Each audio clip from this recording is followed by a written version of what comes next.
The official mascot, Kuya Popoy and Ate Basha! Hindi lamang sila mga mascots, sila rin ang bida sa isang love story na kinakikiligan ng marami sa komunidad. Nang formal nang ipakilala ni Kuya Popoy ang kanyang girlfriend na si Ate Basha.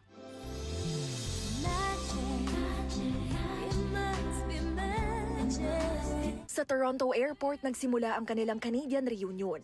Sabik na pagsalubong, medyo kabadong yakap at ang kwentong agaw at tensyon. Si Kuya Popoy nauna siyang pumunta dito sa Canada na nagsumikap at nag-PR na siya.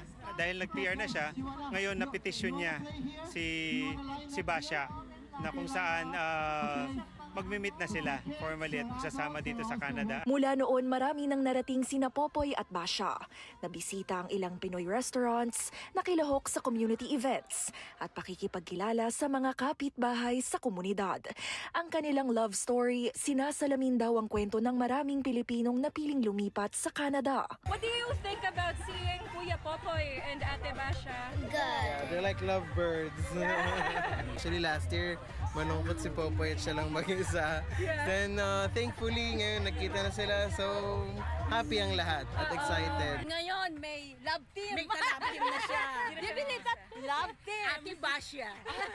Biro mo, pumunta pa siya sa airport para salubongin. Para pick up niya si Ate Basha sa airport. Yeah, same. And then, napaka-romantiko nilang dalawa. Bukod sa nakakatuwa, nakakatawa o nakakakilig ang kwento ni na Kuya Popoy at Ate Basha. Ito ay isa ring kwento ng mga kakaibang paraan ng mga Pinoy business owners para maipromote ang kanilang mga produkto at serbisyo nang maiparating ito sa mas marami pang Pilipino. Lalo na yung mga members ng POB. We will visit them, we will promote their business through Popoy and Basha.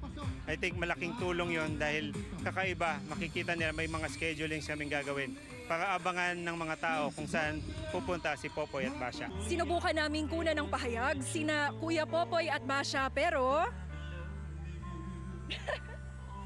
Sa bawat appearance, maingat na ginagamit ang pagkilos sa halip na salita nang maunawaan ng lahat ang emosyon, mapa-Pilipino man o hindi.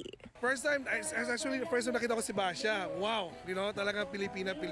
Usually yung Basha nakita ko yung mga animals, di ba? Tiger. Ito naman, POB mascot is something different. Talagang may Filipino uniform, nakabarong. Posibleng bibisitahin daw ng mascots ang ilang festivals sa Setyembre. Gayunpaman, umiikot na rin sa komunidad ang bulong-bulungan na malimit tinutugunan ng Pinoy Ontario vendors. Dati kasi long distance relationship, so napakahirap talaga. Malay natin, ikakasal sila. Teresa Redula, Omni News, Toronto.